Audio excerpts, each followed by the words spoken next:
नमस्कार दोस्तों, एक बार फिर से आपका विनायक क्लासेस पर हार्दिक स्वागत है। मैं अभिषेक जांगीड़ उन सभी बंधुओं का स्वागत करता हूं जो 2021 के महायुद्ध महासंग्राम की तैयारी में लगे हुए हैं।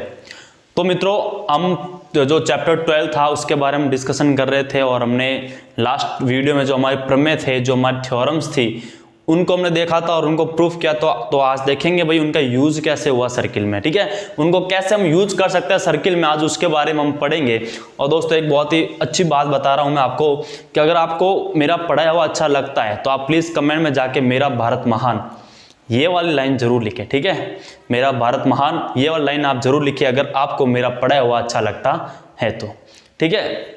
तो चलिए हम स्टार्ट करते हैं। और हमने 12 पॉइंट जो अभी एक्सरसाइज थी उसमें हमने बहुत सारी थ्योरम्स प्रूफ की थी, 6 या 7 आई थिंक थ्योरम ने प्रूफ कर लिए। तो आज हम क्या करेंगे भाई, उनका यूज कैसे हुआ उनको आज हम देखेंगे, ठीक है। तो आपकी जो 12.2 है उसके हम सेकंड से क्वेश्चन स्टार्ट कर रहे हैं, क्योंकि जो 12.1 थी उसमें बस आपके जो रिक्त स्थान की पूर्ति करना है, जो फिल इन द ब्लैंक्स है वो आपको क्वेश्चन करने थे, जो बहुत इंपॉर्टेंट तो नहीं है और बहुत ईजी है, जो आपको पता होता है कि भाई व्यास क्या होता है, यानी डायमीटर क्या है, रेडियस क्या होती है ना, सेंटर कहाँ होता है, सर्किल के अंदर होता है बाहर होता है ना। अगर वो रेडियस से बड़ी अगर कोई साइड है ना, रेडियस से बड़ी अगर कोई आप ले रहे हो तो वो पॉइंट कहाँ जाएगा, तो आपको पता है वो पॉइंट क्या जाएगा, आपके सर्किल से बाहर जाएगा। और जो रेडियस का डबल होता है उसको हम व्यास बोलते हैं, यानी जो डायमीटर बोलते हैं। और जो डायमीटर होते हैं वो लॉन्गेस्ट कॉर्ड होते हैं, यानी जो व्यास होता है वो किसी भी वृत्त का सबसे बड़ी जीवा होती है। तो ये प्रूफ, ये बातें हमने पढ़ ली है और यही आपके है, तो इतना इंपॉर्टेंट उसको है नहीं, लेकिन फिर भी आपको आता होगा, ठीक है। तो मैं ये मान के चलता हूँ भाई वो आपको आता है, इसलिए मैं 12.2 का सेकंड जो क्वेश्चन उसको स्टार्ट करता हूँ। मैं इंग्लिश और हिंदी में दोनों में पढ़ूंगा, आप बिल्कुल ही चिंता ना करें और आनंद की अनुभूति ले, क्योंकि आप बाबा अभिषेक के दरबार में हो जहां आपको मैथ्स से प्यार होने वाला है। तो चलिए हम स्टार्ट करते हैं। और आपका सेकंड क्वेश्चन है, if the radius of a circle is 13 cm and a length of its one chord is 10 cm। उन्होंने बोला भाई एक क्या है आपका सर्किल है जिसकी रेडियस है, जिसकी त्रिज्या है वो 13 सेंटीमीटर है और length of its one chord is 10 centimetre, और एक जीवा एक कॉर्ड है उसकी लेंथ कितनी बेटा, उसकी लंबाई 10 सेंटीमीटर है। Then find out the distance of this chord from the centre of circle. देखो इंग्लिश मीडियम वालों, आपको हमने इंग्लिश में पढ़ाया है और इंग्लिश में हम लिखेंगे और हिंदी में दोनों में लिख देंगे। और हिंदी मीडियम वालों स्पेशली आप ध्यान रखना कि 12th के बाद आपको सारा इंग्लिश में पढ़ना है, इसलिए थोड़ी बहुत तो आपको इंग्लिश सीखनी ही पड़ेगी। जैसे त्रिज्या को रेडियस बोलते हैं, कॉर्ड को जीवा बोलते हैं, लेंथ मतलब लंबाई होती है, ये चीजें सर्किल वृत्त होता है। तो ये चीजें तो आपको आनी चाहिए ना। मैथ्स में कोई ग्रामर को यूज होता नहीं, बस वर्ड को आपको ध्यान में रखना है, ठीक है। तो इसमें कोई लैंग्वेज वाला कोई इश्यू होना नहीं चाहिए भाई, इंग्लिश में है कि हिंदी में है, आप दोनों लैंग्वेज में पढ़िए, बड़ा मजा आएगा। चलिए हम स्टार्ट करते हैं और जो पहला क्वेश्चन है ना उसको हम करते हैं, ठीक है। देखो क्वेश्चन नंबर आपका सेकंड है। क्वेश्चन नंबर सेकंड क्या बोल रहा है भाई, if the radius of a circle is 13 centimetre. देखो एक आपका सर्किल है, ये आपका सर्किल है, ठीक है। इन्होंने बोला भाई एक जो इसकी कॉर्ड है ना, इसकी जो जीवा है, मान लेते ये ए बी है, ये बेटा इसकी जो जीवा है ना उसकी लंबाई इन्होंने बोली है भाई 10 सेंटीमीटर है। वेरी गुड, ये आपको 10 सेंटीमीटर दे दी है। फिर उन्होंने क्या बोला है कि भाई इसकी रेडियस है वो 13 है, ये लो रेडियस हमने मान ली इसकी 13 है, कोई दिक्कत ही नहीं है। Then find out the distance of this chord from the centre. इसने बोला भाई इस कॉर्ड और इसके बीच की डिस्टेंस निकालनी है। तो हमने कहा अच्छा ये आपके परपेंडिकुलर है, अरे होगा ना, तो ये आपको डिस्टेंस निकालनी, इसको हम बोल देते हैं भाई ये आपका एम पॉइंट है। क्या पॉइंट है बेटा, आपका एम पॉइंट है। अब देखो हम करते हैं इसका सॉल्यूशन, बड़ा ही प्यारा सॉल्यूशन है ना। इस क्वेश्चन पेपर को मैं यहाँ रख देता हूँ और अब चलते हैं हमारे सॉल्यूशन की तरफ। आप मुझे बताइए बेटा, अगर ये 90 डिग्री है तो आपको पता है भाई जिस ट्रायंगल में 90 डिग्री होता है उसको हम राइट एंगल ट्रायंगल बोलते हैं, यानी समकोण त्रिभुज उसको बोला जाता है। तो मुझे बेटा एक्चुअली में दिया हुआ क्या है, सबसे पहले आप देखो भाई गिवन क्या है। सबसे पहले क्या देखो बेटा, गिवन क्या है, यानी आपको दिया हुआ है। देखो मैथ्स में बड़ा सिंपल सा लॉजिक है कि फॉर्मूला पता होना चाहिए, दिया हुआ क्या है ये ध्यान होना चाहिए और निकालना क्या है ये ध्यान होना चाहिए। 3 बात तो ध्यान रखो, मैथ्स इजी है। अब देखो आपको दिया हुआ क्या है, आपको ये दिया हुआ है कि भाई ओ ए है वो 13 सेंटीमीटर है। क्यों दिया हुआ बेटा, क्योंकि ये इसकी क्या है बेटा, रेडियस ऑफ अ सर्किल, यानी इसकी ये त्रिज्या है, ठीक है। फिर दिया हुआ है बेटा कि आपको ए बी है, जो आपका दिख रहा है ना आपको, ए बी बेटा आपका 10 सेंटीमीटर है। ओहो, ए बी कितना है बेटा आपका 10 सेंटीमीटर है। तो मुझे बताओ बेटा ए एम कितना होगा, तो आप बोलोगे अच्छा आपको पता भाई ए एम है वो आपके एम बी के इक्वल होगा, है ना। अगर आपको ध्यान हो तो थ्योरम हमने 12.3 यानी 12.3 जो प्रमेय थी उसको हमने सिद्ध किया था। उसमें हम देखा था कि अगर सेंटर से यानी केंद्र से अगर हम कोई परपेंडिकुलर कोई लंबवत रेखा ड्रॉ करते हो तो वो क्या करती है बेटा, सामने वाले को दो इक्वल पार्ट में डिवाइड करती है, यानी उसको बाइसेक्ट करती है, यानी वो उसको समद्विभाजित करती है, उस कॉर्ड या उस जीवा को या उस रेखा खंड को। ठीक है, अब आप मुझे बताइए, इसका मतलब मैं ये बोल सकता हूँ भाई AM कितना होगा, तो आप बोलोगे भाई 10 का आधा कर दो। 10 का आधा किया तो कितना आया बेटा, आपके सामने 5 सेंटीमीटर आ गया। तो मैं ये बोल सकता हूँ ना भाई AM कितना है आपका 5। अच्छा ये कितना है बेटा आपका 13, निकालना OM है। तो मुझे बोलो, मैं बोल सकता हूँ भाई from right angle triangle OAM, यानी भाई OAM क्या है बेटा, आपका समकोण त्रिभुज है। कौन सा है आपका, समकोण त्रिभुज, यानी राइट एंगल ट्राइंगल है। तो यहां से आप जब देखोगे तो आपको पता है समकोण त्रिभुज तो वही होता है जिसकी सबसे बड़ी भुजा का स्क्वायर बाकी दोनों भुजाओं यानी बाकी दोनों साइड के स्क्वायर के सम के इक्वल हो, यानी सबसे बड़ी भुजा का वर्ग दोनों अन्य दोनों छोटी भुजाओं के वर्गों के योग के बराबर होता है, ये आपको पता होगा। तो आपको पता होगा अगर 90 डिग्री सबसे बड़ा एंगल होगा तो उसके सामने वाली साइड सबसे बड़ी, जिसको हम बोलते हैं कर्ण यानी हाइपोटेनस इसको बोला जाता है। तो मैंने कहा अच्छा लगा देते भाई पाइथागोरस थ्योरम, OA का स्क्वायर इक्वल होगा बेटा आपके OM का स्क्वायर प्लस AM का स्क्वायर। तो यहां तक तो आई थिंक आपको कोई प्रॉब्लम होनी ही नहीं चाहिए। ठीक है, यहां तो कोई प्रॉब्लम होनी ही नहीं चाहिए। तो मुझे बताइए OA कितना है बेटा 13, 13 अरे होगा ना, 13 का स्क्वायर दिया हुआ है आपको, इक्वल टू में आपका OM कितना है बेटा, तो OM की वैल्यू तो हमें निकालनी है, प्लस AM कितना है बेटा आपका 5, तो 5 का स्क्वायर। चलो भाई इसको इधर ट्रांसफर करते हैं। तो हमने देखा अच्छा भाई OM का स्क्वायर आ गया आपके 13 का स्क्वायर माइनस 5 का स्क्वायर। तो अब यहाँ इंग्लिश मीडियम मत बोलना भाई 13 क्या होता है। ठीक है, 13 का मतलब क्या है बेटा 30, नॉट योर। ठीक है, अब देखो A स्क्वायर B स्क्वायर करो, चाहे आप यहाँ से आपको अगर स्क्वायर याद है तो आपको पता भाई ये 169 होगा और ये 25 होगा। तो बाकी का सॉल्यूशन देखे इस तरफ, तो बेटा आपको पता भाई OM स्क्वायर कितना हो जाएगा, तो 169 माइनस 25 कितना होगा 144। तो आपको पता भाई स्क्वायर होने पर, स्क्वायर हटने पर यहाँ लग जाएगा बेटा रूट। तो आपको पता भाई OM की वैल्यू हो जाएगी 12। अब हमने प्लस का 12 माइनस का 12 आएगा क्या इधर, तो अगर आ भी जाता तो आप ये बोलोगे भाई ये प्लस का 12 ही होगा। क्यों, क्योंकि लेंथ कभी माइनस में नहीं हो सकती, साइड कभी माइनस में नहीं हो सकती, ये बात आप ध्यान रखिए। 0 मान लो लेकिन माइनस में तो नहीं होगी, ये डन है। ठीक है, चलिए बात आगे सो में, तो OM कितना हो गया बेटा आपका 12 सेंटीमीटर हो गया आपका OM। बड़ी सिंपल सी बात है, इसको आराम से नोट डाउन करें अपनी फेयर कॉपी में, अपनी अच्छी अच्छी राइटिंग में। ठीक है, मैं देख लेता हूं भाई आपको ये दिख रहा है कि नहीं दिख रहा है, बराबर दिख रहा है आपको। ठीक है, चलिए भाई तो यहां तक तो आपकी क्लियर है।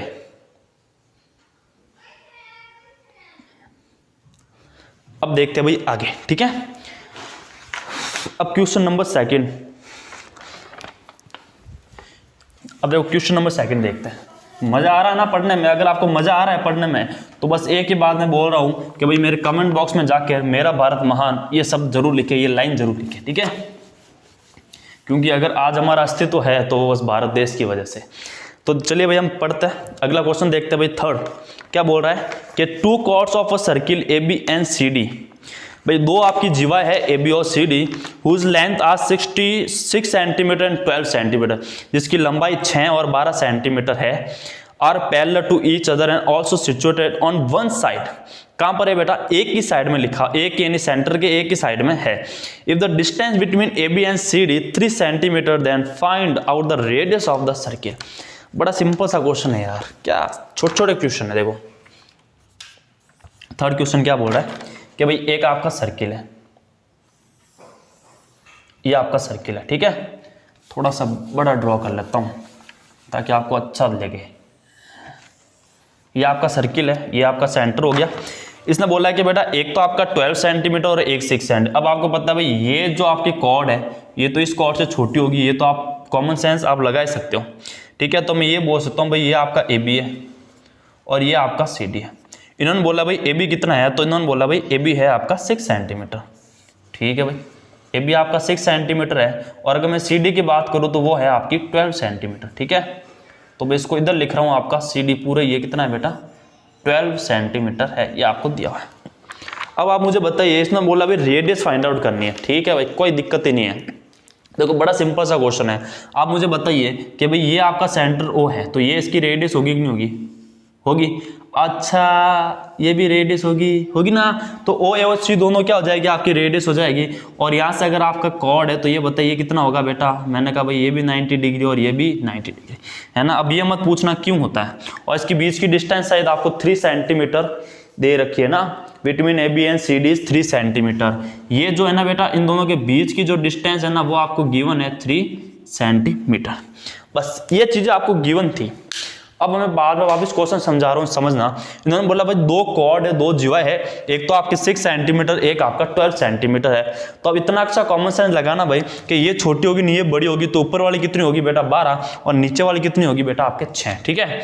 ये जो आपका सी डी है ना वो 12 है, तो मैं ये इधर लिख देता हूँ भाई ए बी की वैल्यू हो गई आपके 6 सेंटीमीटर और जो आपका सी डी है वो हो गया आपका 12 सेंटीमीटर। ये दोनों बातें आपको पता होगी। और इन दोनों के बीच की डिस्टेंस क्या है बेटा 3। तो मैं ये लेट कर देता हूँ, ये मान लेता हूँ, ये सपोज करता हूँ कि बेटा ये वैल्यू हमने मान ली y और इसको वैल्यू को मान लेते x। तो ये रेडियस x है तो ये भी कितनी हो जाएगी बेटा आपके x। तो इसको मैं मान लेता हूँ m, इसको मैं मान लेता हूँ n।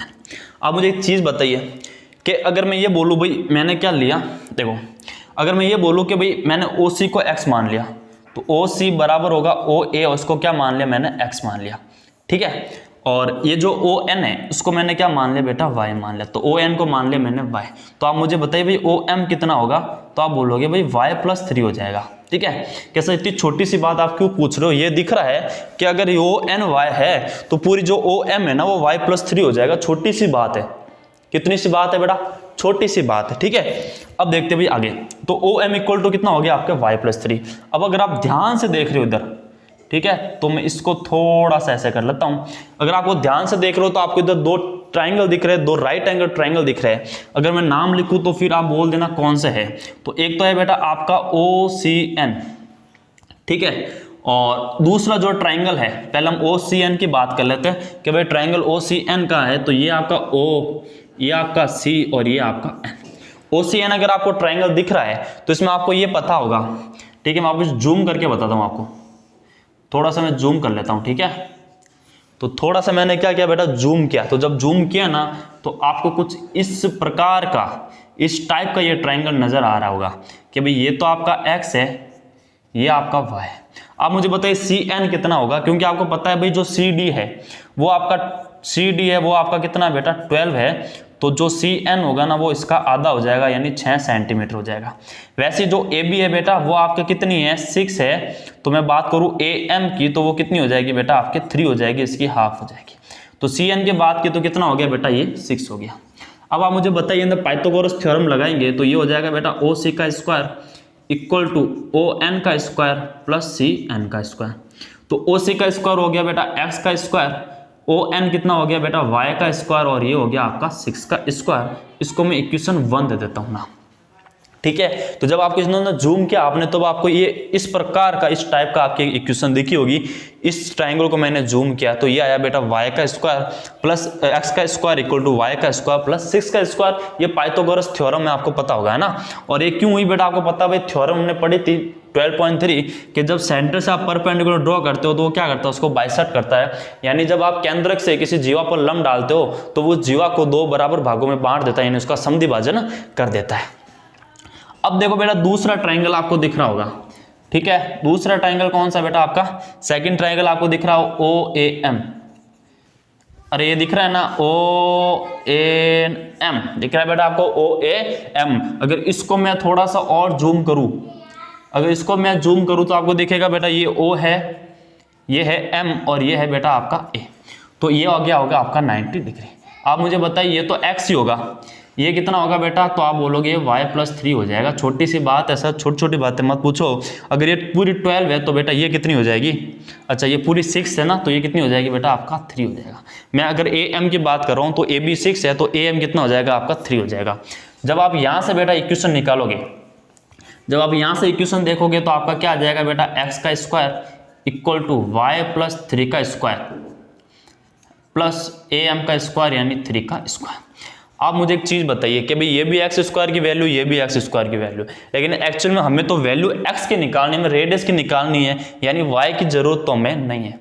तो हम सिंपल से क्या करेंगे बेटा, यहाँ से वाई स्क्वायर की वैल्यू पुट कर लेंगे। ठीक है, देखो सबसे पहले यहाँ से देखो, यहाँ से जब इसको खोलेंगे तो ये बनेगा एक्स का square equal to a square plus b का स्क्वायर प्लस 2ab। ठीक है, बात आई सो में a प्लस बी का होल स्क्वायर तो आपको खोलना आता होगा अगर आप 10th क्लास में पढ़ रहे हो तो। ठीक है, अगर नहीं पढ़ रहे हो तो फिर नहीं आएगा बेटा। 3 का स्क्वायर कितना हो जाएगा आपका 9 हो जाएगा। आप मुझे बताया कि मैं वाई स्क्वायर की बात करूं तो यहाँ से अगर मैं वाई स्क्वायर की निकालूंगा ना वैल्यू तो ये कितना आ गया बेटा, एक्स स्क्वायर माइनस 6 का स्क्वायर आएगा और इसी को मैं इक्वेशन 1 दे देता हूँ। ठीक है, तो मैं बोलूंगा भाई बाई इक्वेशन 1। अगर आपको इक्वेशन 1 दिख रही है तो मैं क्या करूंगा, वाई स्क्वायर की जगह ये वैल्यू रख दूंगा। तो आप देखो एक्स स्क्वायर वाई स्क्वायर है ना, उसकी जगह क्या लिख दूंगा मैं, एक्स स्क्वायर माइनस का 6 का स्क्वायर प्लस का कितना है बेटा, ये 9 है और ये भी 9 है तो प्लस का 18 लिख देता हूँ और प्लस का लिख देता हूँ यहाँ से 6y। आप देखोगे भाई एक्स स्क्वायर कैंसिल। ठीक है, यहाँ से आपको वैल्यू कितनी आ गई बेटा, ये यहाँ पे ये कितना है, अच्छा -6 का स्क्वायर तो ये कितना हो गया बेटा 36 हो जाएगा। यहाँ से 0 बचेगा, ये हो जाएगा माइनस का 36 प्लस का 18 प्लस का 6y। तो यहाँ माइनस का 18 बचेगा, कितना बचेगा बेटा माइनस का 18 प्लस का 6y। माइनस का 18 उधर गया तो आप बोलोगे भाई प्लस का 18 हो जाएगा, बड़ी छोटी सी बात है।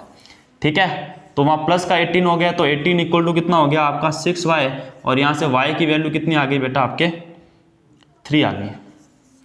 ठीक है, अच्छा x की वैल्यू निकालनी थी, y की वैल्यू कितनी आ गई बेटा 3। अगर y की वैल्यू 3 आ गई तो y की वैल्यू यहाँ पुट कर देते। ठीक है, अब देखो ये y बचा था ना इसमें, तो y की वैल्यू कितनी आ गई बेटा आपके 3 आ गई, तो हम ये इसमें पुट कर लेते हैं y की जगह। तो ये हो जाएगा बेटा आपका बाई इक्वेशन 1। ठीक है, y equal to 3 put in equation 1। तो इक्वेशन 1 में इसको पुट करते, देखो मैं यही पुट कर रहा हूँ। ठीक है, आप इसे नीचे स्टेप लिख देना, मैं यही लिख रहा हूँ। y कितना बेटा 3, तो 3 का स्क्वायर इक्वल टू एक्स का स्क्वायर माइनस का 36, तो 9 प्लस का 36 इधर आ गया तो इधर बच गया एक्स का स्क्वायर। आप देखोगे ये हो गया भाई 45 equal to x square, so that x equal to हो जाएगा आपके √45। अगर √45 की बात करूँ तो ये हो जाएगा बेटा 3√5 सेंटीमीटर और यही अपना क्या है बेटा इसका आंसर है, यानी ये आपके इसकी रेडियस है। ठीक है, तो आपको यहाँ तक तो दिख रहा होगा आराम से, कोई दिक्कत ही नहीं है। वाह वाह मेरे शेरों वाह, यहाँ तक कोई आपको दिक्कत नहीं है। ठीक है, बात आगे समझ में। देखो 2 ट्रायंगल लेना है आपको, दोनों ट्रायंगल दिख रहे हैं, इसमें पाइथागोरस थ्योरम लगे और इसमें भी पाइथागोरस थ्योरम लगे। ठीक है, मेरा पढ़ाने का थोड़ा सा तरीका अलग है क्योंकि मैं वो सारी लाइनें नहीं लिखता हूँ जो आपको शायद स्कूलों में लिखाते हैं, ये सिद्ध करना या ये निकालना है ना। मैं अपने बेसिक फॉर्मूले यूज करता हूँ और इसी से मामले में ठीक कर देता हूँ। ठीक है भाई, ये रफली होता है मैथ्स का मतलब रफ, इतना फेयर मत करो ना, एग्जाम के टाइम कर लेना जब आपको फेयर करना हो। जब आपको मिला रहे हो या आपको सॉल्व कर रहे हो तो एकदम रफली सॉल्व करो अपना दिमाग लगा के। ठीक है, जहां आपको इक्वेशन लिखे ना वहीं पुट करो, उसकी वैल्यू निकालो, एक्स की वैल्यू कितनी आ जाएगी आपके 3√5 सेंटीमीटर आ जाएगी। बात आगे समझ में। अब देखते भाई आगे, अब देखो क्वेश्चन नंबर हम देखते बेटा अब 4th। ठीक है,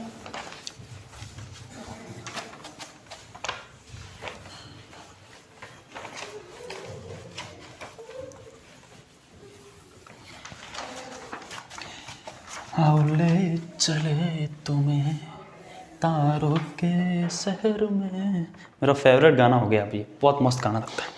चलो बेटा क्वेश्चन नंबर 4th। अगर देखो आपको किसी भी क्वेश्चन में डाउट होता है ना तो आप मुझे क्या कर सकते हो, इंस्टाग्राम पे फॉलो कर सकते हो और वहाँ पर मेरे से बात कर सकते हो। ठीक है, अगर मेरी इंस्टा आईडी बताऊँ तो हो जाएगी बेटा अभी जहांगीर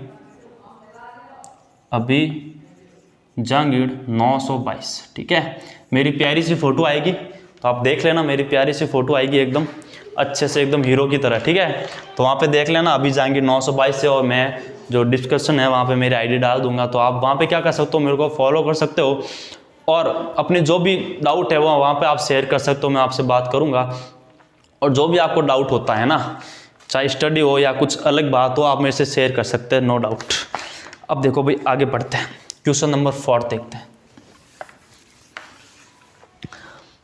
अब देखो क्वेश्चन नंबर 4 क्या है कि भाई इन अ फिगर 12.28 एक बेटा आपको डायग्राम दे रखा है, इसमें बोला है कि A B and C D intersects each other at point P, then prove that D A equal to है, आर्क डी ए है वो आर्क सी डी के इक्वल है। चलो भाई इसमें देखो ये दिया हुआ है कि भाई एक आपका जो गिवन फिगर है वो इस टाइप का है कुछ। ये बेटा आपको कुछ भी दिया हुआ नहीं है ओ, तो ठीक है, ओ इसका सेंटर मान लेंगे, कोई दिक्कत नहीं है। ये आपका ई है, ये आपका सी है, ये आपका डी है, ये आपका बी है और ये आपका ए। हमेशा जो बेटा आर्क होता है ना वो या इस डायरेक्शन से ना, यानी एंटी क्लॉकवाइज नापा जाता है। देखो जैसे इन्होंने ये बोला है कि भाई आपको ये प्रूफ करना है। देखो आपको प्रूफ क्या करना है बेटा, to proof arc D A, arc D A. बेटा कभी कभी इसको आर्क ना लिख के हम ऐसे भी लिख सकते हैं, ये भी आर्क, ठीक है, इक्वल टू है बेटा आपके सी डी की, ये आपको प्रूफ करना है। अब देखो बड़ी सिंपल सी है। आप एक बार मुझे बात बताइए कि इसमें दिया हुआ है कि जो ए बी और सी डी दोनों कॉर्ड है, इक्वल कॉर्ड है, ठीक है, ए बी और सी डी क्या आपका इक्वल कॉर्ड है। तो गिवन है, आपको गिवन वाला पहले लिख देता हूँ, कोई दिक्कत नहीं है, कहीं भी लिखो, बस आपको प्रोसेस समझ में आना चाहिए। भाई ए बी है वो इक्वल है आपका सी डी के। आप मुझे बताइए क्या भाई ये कॉर्ड इक्वल है? अगर ये कॉर्ड इक्वल है यानी अगर इसकी जीवा बराबर है तो ये बेटा आर्क भी बराबर ही बनाएगी। देखो इसका आर्क हो गया, ये जो नागिन दिख रही है ना आपको ब्लैक कलर की, ये क्या हो गया बेटा ए डी का आर्क है, ठीक है। और ये जो आपको नागिन दिख रही है भाई ब्लू कलर में, ठीक है, ये आपका कितना है, किसका है बेटा, ए बी का। तो मैं ये बोल सकता हूँ ना, क्या हो रहा है भाई, लीक हो रहा है क्या, इंक लीक हो रही है बेटा, कोई बात नहीं, इसको हम साइड में रख देते हैं, ठीक है। पता नहीं मार करके क्या हो गया है, इसको हम रख देते हैं साइड में, हम अपने ब्लैक पेन से ले लेते हैं, ठीक है, ब्लैक पेन से इसको सॉल्व कर लेते हैं। देखो क्या बोल रहा है, देखो अब इसने आपको पता भाई आर्क अगर कॉर्ड इक्वल है तो आर्क भी इक्वल होगी। तो मैं ये कह सकता हूं ना कि भाई C D, arc C D है ना वो इक्वल होगी आपके बी ए के, आर्क सी डी क्या होगी बेटा, बी ए के इक्वल होगी, ठीक है। आर्क जो सी डी है वो आपके बी ए के क्या हो जाएगी, इक्वल हो जाएगी। अब आपको पता है कि ये जो आपको दिख रहा है, ये जो पार्ट आपको दिख रहा है ना, ये वाला जो है ना, पूरा रफ कर लो भाई, इसको मैथ्स ऐसे ही पढ़ी जाती है। देखो ये जो डीबी आपको दिख रहा है वो दोनों में कॉमन है, तो मैं ये करता हूँ भाई डीबी को माइनस कर लेता हूँ, ठीक है, सबट्रैक्ट डीबी फ्रॉम बोथ। तो दोनों से मैं क्या कर रहा हूँ बेटा, डीबी को सबट्रैक्ट करता हूँ यानी घटा रहा हूँ, तब हम क्या बोलेंगे भाई, हो जाएगा C D minus B D equal to B A minus B D.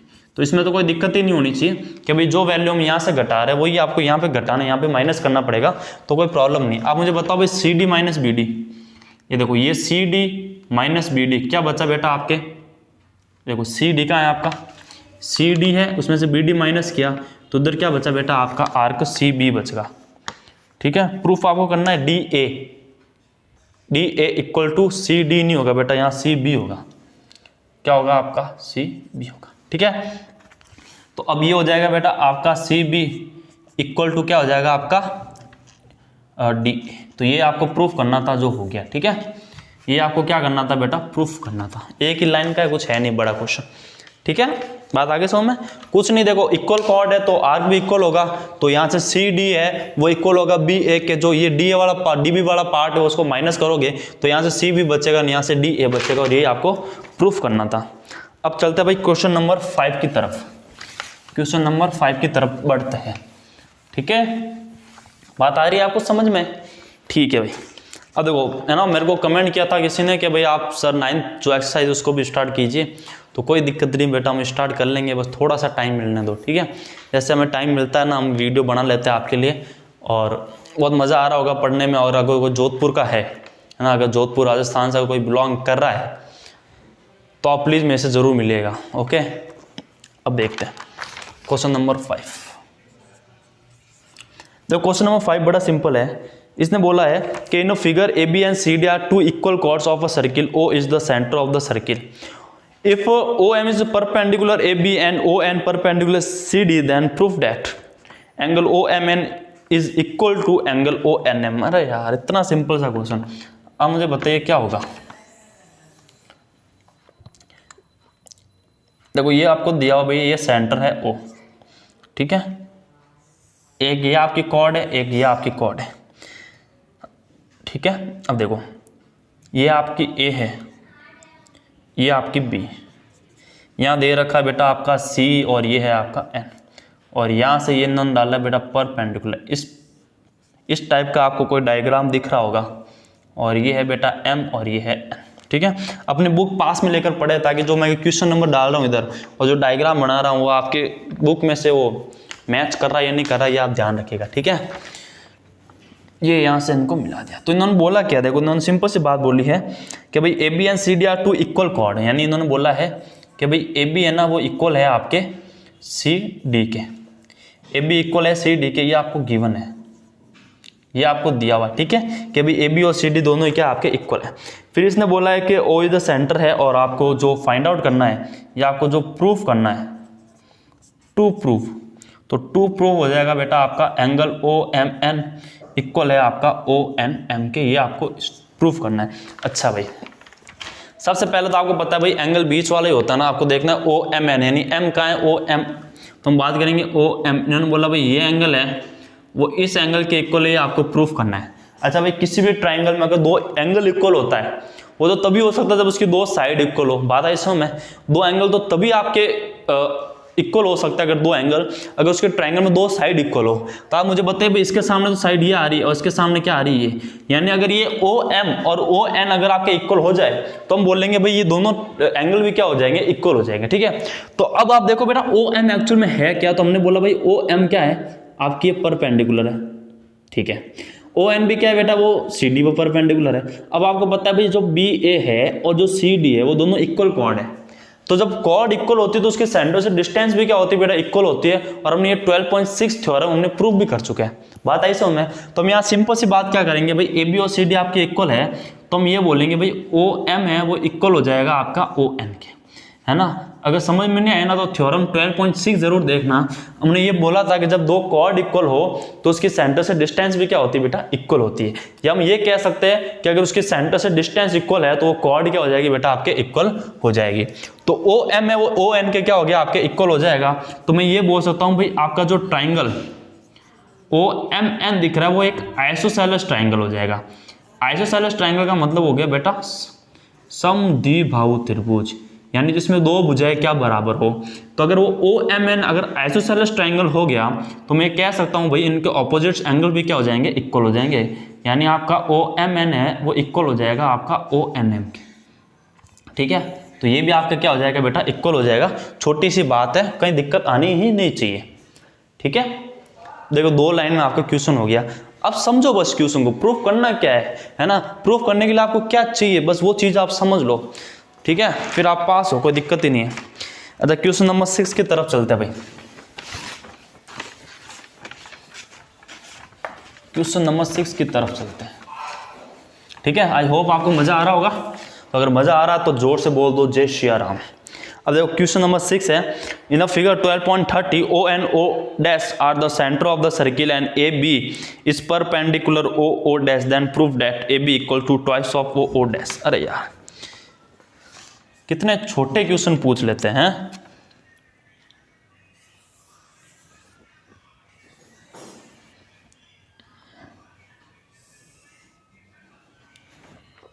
देखो ये आपको दे रखा है बेटा B और ये A, ठीक है, और ये आपको दे रखा है बेटा C।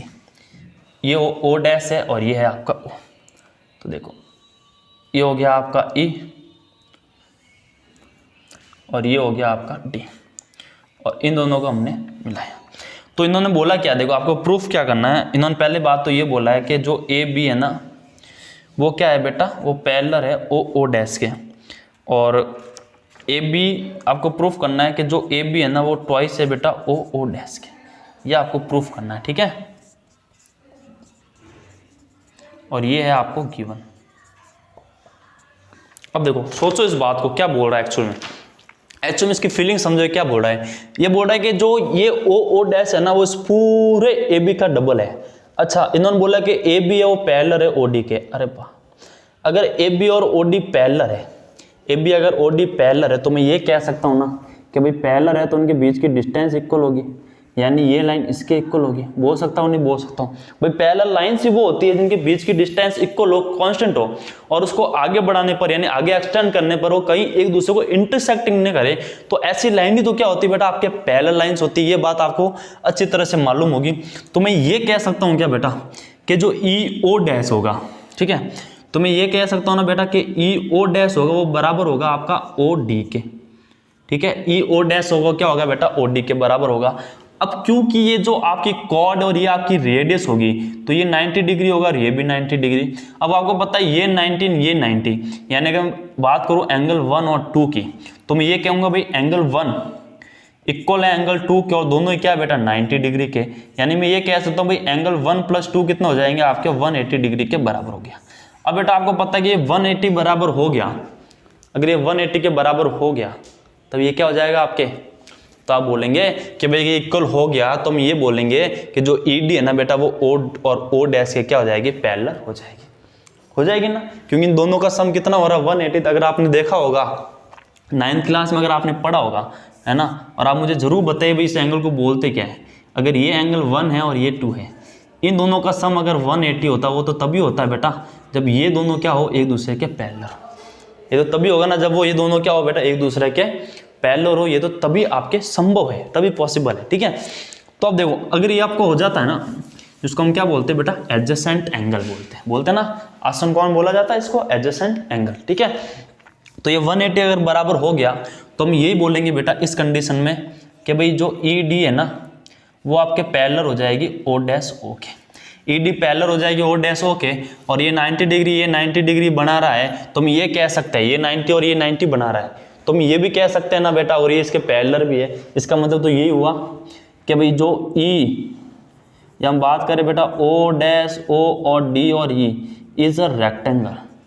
ओहो सर क्या बात बोल दी आपने, कितनी प्यारी बात बोल दी है कि भाई ये जो दिख रहा है ना आपको डब्बे की तरह, ये कुछ भी नहीं एक रेक्टेंगल है। क्यों होता है रेक्टेंगल, तो आपको पता है दो पैरेलल दो साइड इक्वल है, दो साइड अगर इक्वल, अच्छा अभी पैरेलल है, पहले दो साइड पैरेलल है और ये 90 डिग्री बना रहा है, तो बेटा ये क्या हो जाएगा O dash O D is a rectangle, ये रेक्टेंगल हो जाएगा, ठीक है। अगर ये रेक्टेंगल हो जाएगा तो मैं ये कह सकता हूँ कि ऑपोजिट साइड क्या होती है बेटा इक्वल होती है। अब आपको ये पता है भाई ई ओन ओ डी तो क्या है, दोनों आपके इक्वल है ही है, तो ये दोनों इक्वल होगी, दोनों एंगल 90 डिग्री है, तो इसका मतलब रेक्टेंगल हो गया। तो ये आपका जो ई डी दिख रहा है आपको वो भी आपके क्या हो जाएगा बेटा इक्वल हो जाएगा ओ डैश ओ के, जो ई डी दिख रहा है ना आपको वो भी इक्वल हो जाएगा ओ डैश ओ के। अब आप मुझे बताएं अगर 90 डिग्री है, अगर ये इस पर 90 डिग्री है और ये सी है, इसका मतलब ये दोनों इक्वल, ये 90 डिग्री है तो ये दोनों भी क्या हो जाएंगे आपके इक्वल हो जाएंगे। तो मैं यही बोलूँगा बेटा आपको कि भाई बी ई है वो इक्वल है आपके ई सी के, और यहाँ से जो सी डी है वो इक्वल है बेटा आपके ए डी के। तो अगर मैं पूरी लाइन ए बी की बात करूँ, क्योंकि बेटा मुझे तो ए बी चाहिए, इसमें क्या चाहिए ए बी, तो अगर मैं ए बी की बात करूँगा ना तो आप बोलोगे अच्छा ए बी कुछ ही नहीं है, B E plus E C plus C D plus A D. बोल बेटा बात आई नहीं है समझ में, आनंद की अनुभूति ले और इन चारों को जोड़ के देखे, इन चारों को ऐड करके देखे क्या आपके पास ए बी आ रहा है या नहीं आ रहा है, आपके पास ए बी आ रहा है या नहीं आ रहा। तो आप बोलोगे बड़ी सिंपल सी बात है, आपने बी ई सी को जोड़ा तो बी सी आ गया, बी सी डी और सी ए टी को जोड़ा तो ए डी आ गया, ए सी आ गया, दोनों को जोड़ दिया तो ए बी आ गया, कोई दिक्कत ही नहीं है, ठीक है। अब आप मुझे बताइए भाई ए बी है, बी ई और ई सी तो दोनों ही बराबर है, तो इसको क्या मैं डायरेक्ट ये लिख दूं आपका 2 ई सी लिख दूं इसको मैं, ठीक है भाई, इसको 2 ई सी प्लस सी डी और ए डी दोनों ही बराबर है, तो मैं ये कह सकता हूँ इसको ये 2 ट्वाइस ऑफ सी डी हो जाएगा। तो यहाँ से अगर मैं ए बी की बात करूँ तो हो जाएगा डबल, है ना, 2 इंटू कॉमन लेंगे तो ये हो जाएगा ई सी प्लस सी डी। आप मुझे बताइए भाई ई सी और सी डी का मतलब क्या हुआ, आप बोलोगे सर क्या छोटी सी बात है, ई सी और सी डी अभी बताता हूँ, ई सी सी डी ई डी क्या हो जाएगा बेटा ये आपका ई डी, तो ये भी हो जाएगा आपके ई डी का डबल। और आपको पता है भाई अभी हमने प्रूफ किया था भाई ई डी किसके इक्वल है, ओ डैश ओ के, तो मैं यहाँ से यही बोलूँगा भाई ए बी भी क्या है आपका ट्वाइस है ओ डैश के, ठीक है। यही आपको प्रूफ करना था। वापस ध्यान से देखें, अच्छा क्वेश्चन है, इंपॉर्टेंट क्वेश्चन है, इसलिए मैं एक बार रिपीट कराना चाहूँगा कि आपकी इजाज़त है, अगर आपके पास टाइम है तो आप एक बार जरूर देखें इस वीडियो को, इस क्वेश्चन को आप जरूर देखें। क्या बोल रहा है, ये बोल रहा है भाई ए बी और ओ डैश ओ दोनों क्या है आपके पैरेलल है, यानी समांतर है, ठीक है। अगर वो समांतर है और प्रूफ करना भाई ए बी क्या है ओ डैश का डबल है, यानी इसका डबल है, तो हमने सबसे पहले ये देखा कि भाई अगर ये रेडियस है तो सिंपल सी बात है 90 डिग्री बनाएगी, इधर 90 डिग्री बनाएगी, और आपको पता है कि भाई ये दोनों इक्वल होगी। ये इक्वल क्यों हुई बेटा, क्योंकि ओ डैश और ओ ए बी दोनों पैरेलल है, और पैरेलल लाइन के बीच की डिस्टेंस हमेशा इक्वल होती है, ठीक है। और ध्यान रखना एक ही पैरेलल बेस अगर दोनों का इक्वल हो ट्रायंगल का तो उनका एरिया भी इक्वल होता है, ठीक है। जब हम थेल्स थ्योरम पढ़ेंगे उस समय हमको देखेंगे बात को, वहाँ हमें यूज आएगी तो हम करेंगे उसको यूज। अब देखो ओ डैश ओ है ना, ठीक है, ये इसके पैरेलल है और ये दोनों इक्वल हो जाएगा। अगर ये दोनों इक्वल होगी 90 डिग्री बना रहा है तो हम बोलेंगे ये दोनों लाइन भी पैरेलल है। अगर आप बात करें अगर पैरेलल है, ये दोनों लाइन पैरेलल 90 डिग्री बना रहा है और इक्वल भी, इसका मतलब रेक्टेंगल हो गया। तो रेक्टेंगल होते हम बोलेंगे अच्छा ई डी और ओ डैश क्या हो जाएंगे, इक्वल हो जाएंगे। फिर हमने बोला भाई ओ ई अगर क्या है परपेंडिकुलर है आपके बीसी पर, क्योंकि ये कॉर्ड है और ये 90 डिग्री बना रही है, तो क्या करेगी उसको समद्वि भाजन करेगी, उसको बाइसेक्ट करेगी। तो जैसे हमने इसको बाइसेक्ट किया तो ये दोनों बराबर, ये दोनों बराबर। फिर हमने बोला भाई ए बी क्या है, तो आप बोलोगे भाई ए बी 4 भागों में बटा हुआ है, ए बी के भी 4 पार्ट हो गए, दोनों चारों को जोड़ो तो आपके पास क्या आ जाएगा ए बी। तो हमने चारों को जोड़ा तो ए बी आ गया। फिर आपको पता है भाई बी ई और ई सी, तो ई सी बी तो ई सी के इक्वल है, तो ये ट्वाइस ऑफ ई सी और ये twice of C D. 2 common लिया तो हो गया बेटा ई सी प्लस सी डी, और ई सी प्लस सी डी मिलकर क्या बन गया आपके, ई सी प्लस सी डी मिलकर क्या बन गया आपका ई डी बन गया। और जो ई डी है वो आपके ओ डैश के डबल है, तो यहां से आपके ये क्या हो गया बेटा, प्रूफ हो गया। ठीक है, थोड़ी सी स्पीड रखना बेटा।